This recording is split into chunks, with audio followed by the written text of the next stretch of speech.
आमच्या सर्वांचे सहकारी शिवसैनिक स्वर्गीय मंगेशजी काळोखे साहेब यांचा ज्या पद्धतीने निर्घुण पद्धतीने त्यांच्यावर हल्ला झाला आणि त्याच्यामध्ये त्यांचा मृत्यू झाला, त्या हल्ल्याचा आम्ही निषेध करण्यासाठी आज सर्व सन्माननीय महिला आघाडी असतील, शिवसैनिक आणि युवासेना हे सगळे इथे जमलेले आहेत.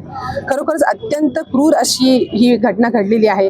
आज आपण पाहतोय की समाज कार्य करताना ते प्रत्येक घराघरात पोहोचलेला असा हुरहुरणारी असा हा समाजसेवक होता आणि त्याची अशा पद्धतीने निर्घुण हत्या झाली हे खरोखरच एक कलंकित गोष्ट आहे. आणि यासाठी सगळ्यांना विनंती करते, न्यायालयाला विनंती करते आणि सगळेच जे आपले सन्माननीय शिंदे साहेब असो, सन्माननीय आमदार आदरणीय भरतजी गोगावले साहेब असो, या सगळ्यांना विनंती करतो की ही लवकरात लवकर केस ही दाखल झाली पाहिजे आणि ज्या आरोपींनी हा हल्ला केलेला त्या आरोपींना फाशी शिक्षा झाली पाहिजे, ही अशी मागणी आम्ही महिला आघाडीच्या वतीने करत आहोत.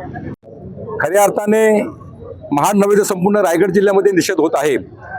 आमचे सहकारी शिवसेनेचे कट्टर कार्यकर्ते स्वर्गीय मंगेश काळोखे यांची निर्घुण हत्या राष्ट्रवादीच्या प्रमुख कार्यकर्त्यांनी केलेली आहे.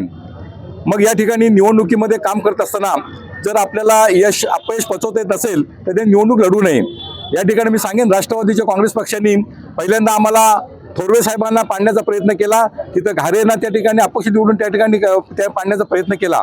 या ठिकाणी मंगेश कदमची पत्नी निवडून आली, मंगेश काळोखेची पत्नी निवडून आली, ते त्याला अपयश पचवता आलं नाही तर खऱ्याने राजकारण करू नये.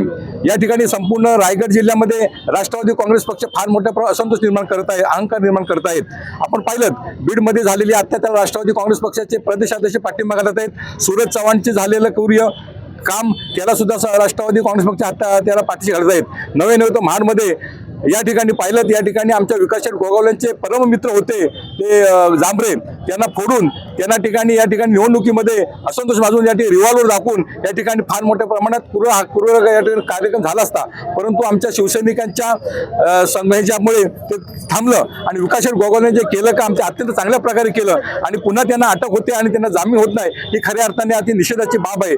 मी न्यायालयाला आणि आदरणीय मुख्यमंत्री आदरणीय मुख्यमंत्री विनंती करेन की खऱ्या अर्थाने जर खरं कोण आहे आणि खोटं काय ते खरं निष्पन्न झालं पाहिजे. आणि म्हणूनच या मंगेश काळोखे याची निर्घुण हत्या केली आहे, त्यांना फाशी शिक्षा ताबडतोब झाली पाहिजे, ही आमची शिवसेनेची मागणी आहे.